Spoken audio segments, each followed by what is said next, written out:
बिलाल अब्बास का वो जो डांसिंग वाला सीन था ना जी, तो उसके बाद मैं बाथरूम में भी आप मुझे बहुत ही बड़ी फैन लग रही हैं। हम दोनों बताएंगे हम कौन से लवर हैं। मचाले ड्रामा में ही होता है, सिर्फ रियल लाइफ में तो मुझे आज तक कोई ऐसी स्टोरी नहीं मिली। मुझे लगता है कि फंडिंग भी पीटीआई वाले ही करते पीटीआई हैं। वालों ने फंडिंग की है कि ये हमारे बल्ले को तो जरा प्रमोट कर दो। पीकअप आपके बाल झड़े हो तो आपको क्या करवाना चाहिए? ट्रांसफॉर्मर। हाथ पे हाथ रखा और आंखों में आंखें डाली हो। नई नई शादी हो और किचन में अचानक आप ऐसी मस्करियां कर रहे हो अपने शौहर के साथ और कोई आ जाए पीछे से इतना अगर आपका रिश्ता ऐसा है तो आप फौरन हाँ कर देंगे। दूसरी ऑप्शन हुई तो फिर कर दूंगी। अगर रोमांस और वाइल्डनेस को अगर कंबाइन किया जाए मेरी मम्मा को पता, मुझे इस तरह से कहने की जरूरत ही नहीं पड़ती। प्लीज पर्सनल अटैक न करें, ठीक है? आने वाला वजीर आजम कौन है और क्या रोल प्ले कर रहा है? फजल बख्श बन के एक लड़की के पीछे घूम रहा है। उन्होंने फुप्पी वाली हरकत भी तो की है ना इसमें, क्योंकि वो फूफी है।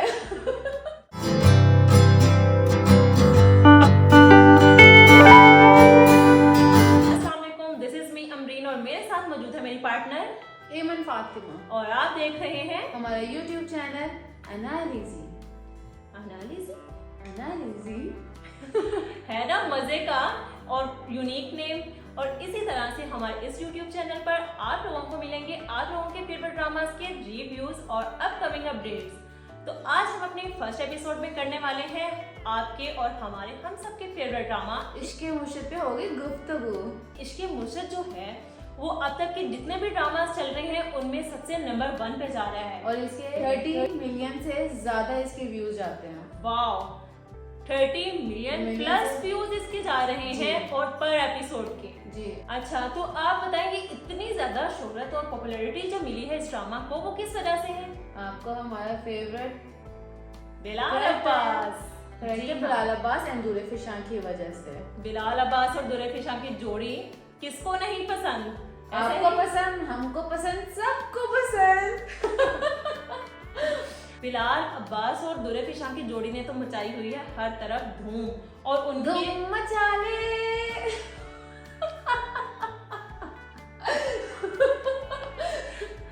नहीं सीरियसली ऐसा धूम मचाया हुआ है। एग्जैक्टली ऐसे ही धूम मची हुई है।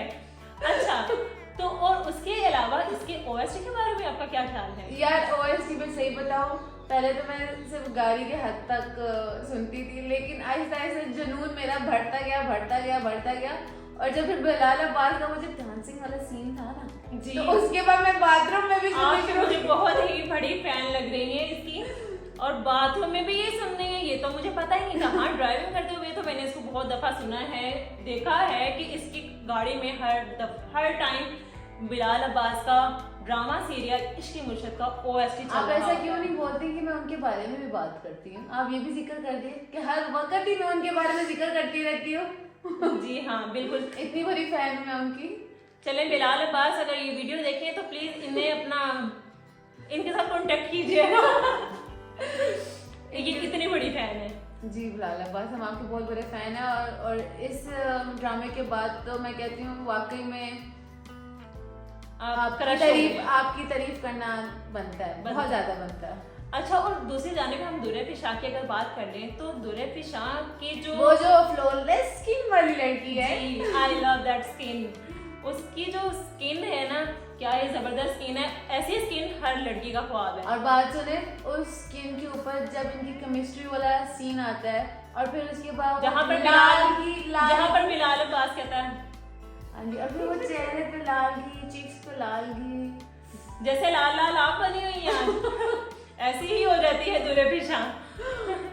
अच्छा, तो और उन दोनों की केमिस्ट्री तो बहुत ही ज़बरदस्त है और रिसेंटली जो एपिसोड थी, एपिसोड नंबर 19 की बात कर रहे हैं हम, तो उसमें अब तो दोनों में हो गया है इजहार मोहब्बत भी और उसने उसके साइड पे ली कि बाबा मोहब्बत में तो स्टेटस मायने नहीं रखता, तो इस पर क्या कहेंगी? यार स्टेटस वाकई नहीं मायने रखता। जब मोहब्बत मिल जाए तो मैं कहती हूँ बस उसके आप आगे सिर्फ स्टेटस इनके एक्सप्रेशन देखें, you can feel her feelings.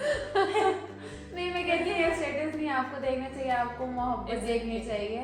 जब अगला आपको इज्जत दे रहा हो, आपके कहने पे सब कुछ कर रहा हो, आपके लाइन पे चल रहा हो, उसी ट्रैक और पे चल रहा यार हो। आजकल के दौर में इतना आलीशान अपना जो स्टेटस है शाहमीर है, जो कि आने वाले वक्त का वजीर आजम है, और वो एक अपनी लग्जरियस लाइफ छोड़कर इसके लिए गरीब बन के और सब कुछ वो कर रहा है जैसे उसके वालिद साहब की डिमांड है, उस तरह का लड़का बन रहा है। तो मैं कहती हूँ यार आफरीन। यार इस तरह से कौन करता है?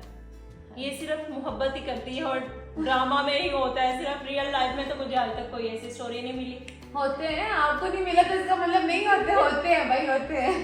होते चाहे वो लड़की की तरफ से हो चाहे लड़के की तरफ से हो, होते हैं, मैं कहती हूँ। Okay, I think she has an experience. Okay, हम बात और आप लोगों को एपिसोड नंबर 18 में भले का मतलब भी भले है। क्या करैक्टर है यार, भले का मतलब क्या था? भले भले बल्ले बल्ले बल्ले। अच्छा, एक इंटरव्यू में इन्होंने ये भी कहा है, जो रियल फजल बख्श ड्रामा में उन्होंने कहा है, अब तो मेरे घर वाली मेरी बीवी भी मुझे यही कहती हैं, भले भले के नाम से बुलाती हैं। तो बहुत ही मजे का ये करैक्टर है। ये वो करैक्टर है जो कहीं पे भी फिट हो जाता है यार। आप कह लो कि एक रोमांटिक आपका सीन चल रहा है और फिर उसके बाद ये आ जाए, थोड़ा सा जो है ना मस्ती तो आ जाती है, मजा आ जाता है इसका जब भी सीन आता है, मुझे बहुत मजा आता है। हाँ, और ये जो है ये तो अब हर एक का डायलॉग बन गया है और मुझे भी बहुत मजा आता है ये करके। भले हम तो अक्सर इसी तरह गुफ्तगू करते रहते हैं, भले भले जब एक कोई भी बात हो खत्म भले। भले का मतलब तो लोग समझ ही गए हैं, तो जरा ये तो बताएं कि बिल्कुल इलेक्शन के थोड़ी देर पहले ही एपिसोड नंबर 18 में भले का मतलब बताया गया है, ये क्या सीन है? ये वही सीन है जो आपको भी वही लग रहा है और मुझे भी लग रहा है कि ये पीटीआई तहरीक इंसाफ बल्ले को नोट किया गया है और ये बिल्कुल इलेक्शन से थोड़ी देर पहले ही किया गया है ताकि जाओ और जाकर बल्ले को वोट दो। और मुझे लगता है कि फंडिंग भी पीटीआई वालों ने फंडिंग की है कि ये हमारे बल्ले को तो जरा प्रमोट कर दो। एग्जैक्टली। इसमें जो राइटर है यहाँ तो हो सकता है राइटर एंड डायरेक्टर दोनों ही पीटीआई लवर हों। एग्जैक्टली। हम दोनों बताएंगे हम कौन से लवर हैं, लेकिन हम सिर्फ अभी ड्रामा की बात करेंगे और ये दोनों सिचुएशंस हो सकती हैं। यहाँ तो वो लोग पीटीआई लवर हैं, यहाँ पीटीआई ने ये फंडिंग की हुई है कि इलेक्शन आ रहे हैं तो थोड़ा सा प्रमोट कर दो हमारे। और मुझे लगता है कि ये थोड़ा सा जो है ना सीन इसमें ऐड ऑन किया गया है। पहले ये सीन थोड़ी ना हो सकता कि इलेक्शन पास हो और ये वाले सीन चल रहे हों उसके बिल्कुल पहले वाले एपिसोड पे इलेक्शन के, तो ये सीन तो इनपुट किए गए। आप लोग भी ये ड्रामा देखते रहें और करते रहें। भले भले भले। एपिसोड 18 में तो उन्होंने ये हमें दिखाया कुछ इलेक्शंस का। अब हम थोड़ी बात कर लेते हैं एपिसोड 19 की, जिसमें अगर आपके बाल झड़े हो तो आपको क्या करवाना चाहिए? Transformer plant. यही ट्रांसफार्मर प्लांट कराना चाहिए। ये नया भले ने हमें बताया वर्ड, वरना हमें पता नहीं था। हमें तो हेयर ट्रांसप्लांट का पता था कि हेयर ट्रांसप्लांट होता है अगर आप गंजे हो रहे हैं तो, लेकिन अब से होगा हेयर ट्रांसफार्मर प्लांट। अब हम बात कर लेते हैं शिप्रा की छोटी सिस्टर की। वो भी किसी से कम नहीं है, वो भी कंपटीशन में आ गई शिप्रा के साथ साथ। एग्जैक्टली, बहुत जबरदस्त एक्टिंग कर रही हैं वो भी। सुकैना और उसके हस्बैंड का kitchen scene, oh my god, उनके जो रोमांस पे उनकी अम्मा जान का रिएक्शन कुछ ऐसा तो नहीं था। कुछ तो ऐसा ही था। इतना वो 15 एज वाला था कि 15 साल की लड़की शर्मा जाती है। नहीं, वो सीन कुछ ज्यादा ही एग्जैजुरेट करती है, माँ ज्यादा ही कुछ शर्मा गई है ऐसे करके। हो सकता है। इसमें कुछ इस तरह से नहीं था कि आपने ऐसे भाई उन्होंने हाथ पे हाथ रखा और आंखों में आंखें डाली हो और कि इस तरह से कुछ इतना बड़ा नहीं था कि वो जितना शर्मा गई थी। Exactly. तो ये थोड़ा सा ऑकवर्ड मोमेंट था। थोड़ा सा उसको डाउन टू अर्थ रखना चाहिए था उस सीन को, ताकि हाँ, भी बेटा लगे रहो ये कह देती। हाँ, थोड़ा सा नेचुरल लगे। लेकिन आपको पता है असल में भी जब बंदा नई नई शादी हो और किचन में अचानक आप ऐसी मस्करियां कर रहे हो अपने शौहर के साथ और कोई आ जाए पीछे से तो यू फील एम्बैरेस। हाँ, वो अच्छा वो ये नहीं करते, वो ऐसे जो आने वाला बंदा है वो नहीं शर्माता। हाँ, बल्कि जो वहां पर ऑलरेडी खड़े होते हैं वो शर्मा जाते हैं। Exactly. हमने ये देखा है हमने इस तरह नहीं देखा कि न्यूली मैरिड कपल जो है वो किचन में खड़ा हो और उल्टा उनके शर्माने से हम शर्मा जाएं। एग्जैक्टली कुछ ऐसा ही सीन इधर हुआ है कि शर्माना किसी और को चाहिए था और शर्मा कोई और रहा था। अच्छा मुझे वो बताएं, जब शिब्रा का आता है रिश्ता, ओह माय गॉड, इतना इतना और इस तरह का रिश्ता रियल में भी आते हैं। डबल मास्टर, 2 फैक्ट्रियां, वाओ यार। अगर आपका रिश्ता ऐसा है तो आप फौरन हाँ कर देंगे? दूसरी ऑप्शन हुई तो फिर कर दूंगी। बात सुनिए, अगर उस तरह का रिश्ता और शामिर की तरह एक प्रपोजल, दोनों में से आप किसको सेलेक्ट करेंगे? देखें, अब तो मेरी उम्र गुजर चुकी है, दूसरी वाली ऑप्शन नहीं है, तो इसलिए वो रिश्ता आ जाए तो मैं फौरन एक्सेप्ट करूंगी। अच्छा, तो अब हम बात कर लेते हैं महरीन की। महरीन की लुक्स उस पे सूट कातिलाना, करती हैं, उस पे कातिलाना। सूट करती हैं, उस पे सूट करती हैं। ठीक है, हमने मान लिया, आपने कह दिया उस पे सूट करती हैं। अच्छा, और उस पे जो वो दिन ब दिन ज्यादा नहीं खतरनाक कैसे होती जा रही। लेकिन वाइल्ड लुक्स उसकी पे जो मैं looks- फिदा हूँ, मैं उसकी वाइल्ड लुक्स पे उसकी फिदा हूँ। आप रोमांस पे भी फिदा हैं, आप वाइल्ड लुक्स पे भी फिदा हैं, तो लगता है आप हर एक से बहुत जल्दी इंप्रेस हो जाती हैं। नहीं, दरअसल अगर रोमांस और वाइल्डनेस को अगर कंबाइन किया जाए तो बहुत अच्छा एक सीन क्रिएट होता है और वो मजा आता है उस चीज को देखकर। महरीन की जो इसमें है एक्टिंग, वो इससे पहले किसी ड्रामा में इतनी ज़्यादा नहीं थी। बहुत अच्छी एक्टिंग की है इसमें, लेकिन इसने, और वो जो बहुत ज़्यादा एग्रेसिव लुक थी वो भी इस पे बहुत ज़्यादा सूट कर रही ऐसे है। ही है, और उनके फीचर्स भी फेस के कुछ ज़्यादा नाजुक से हैं, खूबसूरत हैं, फेस कट उनका बहुत ज़्यादा विलन टच में है, तो वो बहुत ज़्यादा मैं कहती हूँ कि हाँ और भाई उनकी अगर look है। हमें महरीन को मशवरा है कि अगर वो ये करती हैं तो नेक्स्ट प्रोजेक्ट में भी विलन वाला रोल लाजमी करें। और वो बहुत अच्छा उन्हें मिलेगा, एग्जैक्टली, ऊपर जाएंगी, वो बहुत ऊपर जाएंगी। यानी कि करियर में मैं कौन सा उन्हें अल्लाह ताला के पास भेज रही हूँ। I am also talking about career. तरह से महरीन ने इसमें लिया है अपने फादर से मशवरा कि मुझे बताएं कि मेरी इस तरह से दोस्त है और मेरे जो दोस्त है उसका जो फ्रेंड है उसको इस तरह से चीट कर रहा है, तो क्या मशवरा देंगी? मुझे तो लगता है असल में भी ऐसे ही होता है, बल्कि मुझे क्या लगता है असल में होता ही ऐसा है यार। कैसे? याद नहीं, आपने भी किसी तरह से ऐसी ही बात की थी अपनी वालदा से। अच्छा, कब?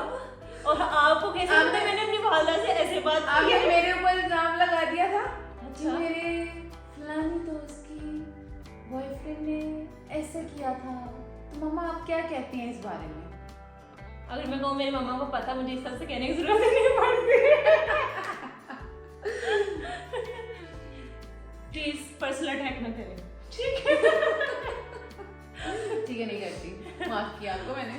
Okay, thank you so much. अच्छा, जो इन लोगों ने एपिसोड नंबर 19 हमें दिखाई है, उसमें जो कि सुलेमान जो थे वो ऑलरेडी जो जुबैदा थे, शामिर की मदर थी, उनकी पार्टी के मेंबर थे। फिर ऐसा क्या हुआ कि उन्होंने पार्टी छोड़ दी, और वो जब भी सोचता है, शामिर का जो फादर है वो भी सोचता है, और जब भी सुलेमान उस बारे में सोचता है वो बहुत परेशान हो जाता है। तो अभी रिसेंटली उन्होंने कुछ थोड़ा सा पिछला भी दिखाया था जहाँ पर एक झूला झूल रहे थे, जहाँ पर एक बच्चा और बच्ची दोनों थे, तो वो शामिर और शिब्रा थे। मतलब कि वो दोनों बचपन में भी एक दूसरे को जानते थे कि इसलिए से तो शामिर का दिल धड़का उसको देखते ही। पहली दफा। तो बस फिर वो जो बचपन की मोहब्बत थी ना, और बचपन की जो दोस्ती थी, वो किसी ना किसी तरह बड़े होके उसने अट्रैक्ट किया उन्होंने एक दूसरे दिल का धड़कना जरूरी है मोहब्बत में। ये काफी डीप है जो मेरी पार्टनर है। तो आप लोग अंदाजा लगा सकते हैं कि ये ड्रामा जो है ये इन पे कितना असरअंदाज हो रहा है। नहीं, ये असर सिर्फ मुझ पे नहीं हो रहा है, ये ड्रामा ये सब पे ही हो रहा है, सब यूथ पे असर कर रहा है। अच्छा, इसमें एक और बड़ा मजे का सीन था कि शामिर जब उसको लेकर आता है नरगिस, जो बड़ा ही जबरदस्त करेक्टर है, जो कि पप्पो का करेक्टर है। तो आपकी पप्पो कैसी है? मेरी पुप्पो जैसी आपकी है। मेरी पप्पो तो बहुत अच्छी है। तो हाँ, सबकी पुप्पो ही अच्छी होती है। ये सिर्फ मैं वीडियो के सामने कह रही हूँ। पुप्पियों के बगैर शादी मुमकिन नहीं है। हाँ, और ये लाजमी होता है कि जब भी कोई शादी या इवेंट होता है तो एक पुप्पी लाजमी नाराज होती है। लेकिन पुप्पियों के पाकिस्तानी। बगैर, लेकिन पुप्पियों के बगैर शादियां भी इनकम्प्लीट है भाई। देखो मैं रौनक ही उन्होंने लगानी थी, इसीलिए ये फुफ्फो है, इसीलिए जरा फुफ्फो को जरा क्लैरिफाई कर रही हैं। तो मैं अभी बनी नहीं हूँ, जब मैं भी बनूंगी मैं भी क्लैरिफाई करूंगी, लेकिन अभी मुझे ज़रूरत नहीं है। और हम नरगिस, अच्छा इसमें देखे ना उन्होंने फुप्पी वाली हरकत भी तो की है ना इसमें, क्योंकि वो पुप्पी है। अच्छा नरगिस इसमें यहाँ पर की, बाकी नरगिस ने फुफ्फो वाली हरकत है कि शामीर ने उसको दिए 80 लाख कि इसमें से आपने 10 लाख अपनी बहू को देने हैं शॉपिंग करने के लिए, लेकिन वो जब घर आती है उसको देती है 5 लाख और उसकी शक्ल कहती बस 5 लाख। तो क्योंकि उसको तो रियल में कहती हाँ ठीक है, क्योंकि असल में तो वो जानती थी ना कि 10 लाख का कहा हुआ तो मिला 5 लाख है उसको, तो इसलिए से उसकी शक्ल तो बनती थी। हाँ जी, और फुप्पी वाली हरकत की कि ना फिर किया भाई, पुप्पी जैसी तो नहीं ना, 5 उंगलियां बराबर तो नहीं होती। कोई मसला नहीं, आपकी बराबर ही है। जैसे आप बराबर है। नहीं मैं फुप्पी बनी नहीं। अच्छा, जो नहीं बनी है वो पुप्पी नहीं बनी। हाँ जी। अब हम बात कर लेते हैं शामिर के दोस्त फराज की। लेकिन आपको पता जो फराज ने उसके साथ शमीर के साथ किया वो भूलेगा नहीं इस बात को। जो वाकई ही फराज यार वो भी तो देखो ना कि उसको वो ब्लैकमेल कर रही है कि तुम्हारी बीबी की धमकी दे रही है कि मैं उसको ऐसे करूंगी, तो वो बेचारा क्या करे। लेकिन लॉयल्टी तो दिखानी चाहिए थी दोस्ती वाली। हाँ लेकिन वो मतलब हर टाइम उस पर नजर रखी होती है उसने, तो किसी हद से वो अभी नेक्स्ट एपिसोड में 20 में वो उसको बीवी ही उसको समझाएगी, तो शायद वो वफादारी दिखाए अपने दोस्त के साथ। नहीं, आपको ऐसा लगता है ना कि नेक्स्ट एपिसोड में यार लॉयल्टी जो है वो आपका स्टार्ट से ही होना चाहिए। ऐसा नहीं है कि वो पानी गुजर गया सर से तो फिर आप अपनी लॉयल्टी दिखा रहे हैं। अच्छा, ये चीज़ नहीं होनी चाहिए दोस्ती में। हाँ ये तो आप सही कह रही हैं, लेकिन फराज ने किया तो गलत है। शामिर को दुख तो बहुत होगा, लेकिन वो स्टार्टिंग टाइम पे बता देता फराज शामिर को कि हाँ उसको पता चल गया जब उसने उससे पूछा है, तो मेरा ख्याल है कि शामिर उसको हैंडल कर सकता था। एग्जैक्टली और यही बात मैं आपको कह रही हूँ कि लॉयल्टी हमेशा दोस्तों के साथ होनी चाहिए। अच्छा ही कह रही।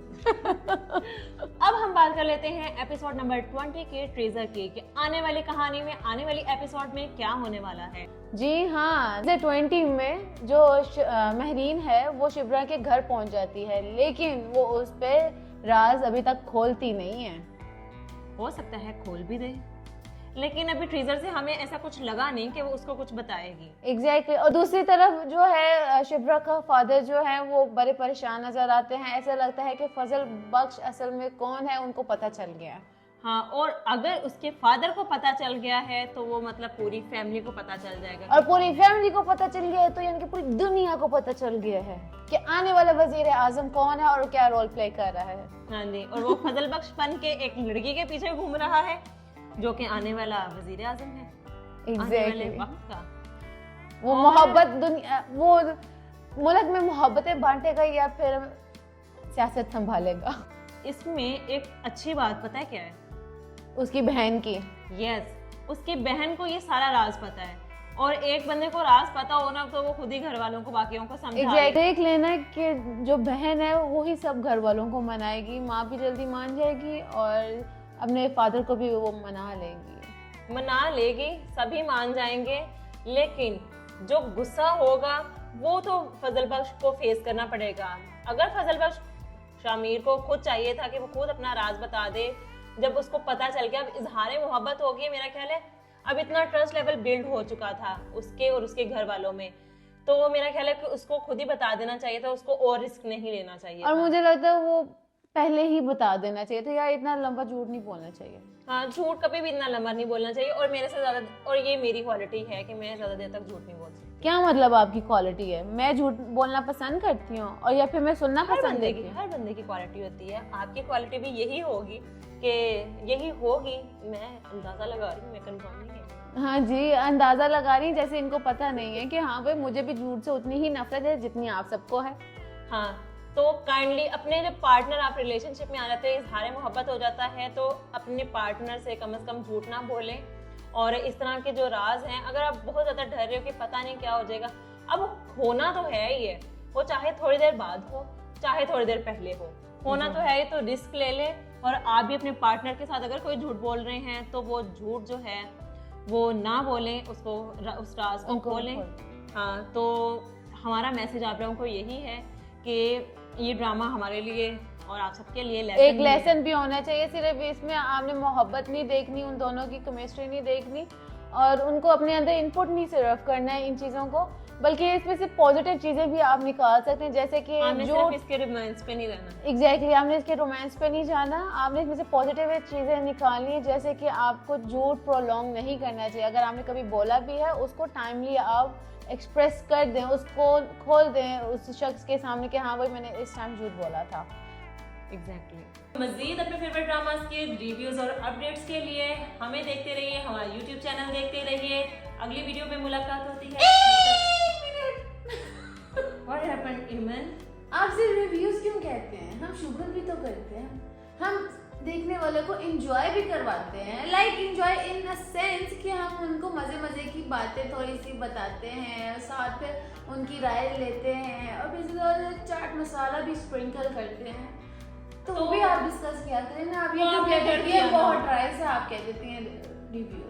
चलें जी, वो ड्राई में इन्होंने थोड़ा सा चाट मसाला और नमक मिर्च और शुगर वगैरह दही के साथ सारा कुछ मिक्स कर दिया हुआ है। तो मुलाकात होती है आपकी अगली वीडियो में हमसे।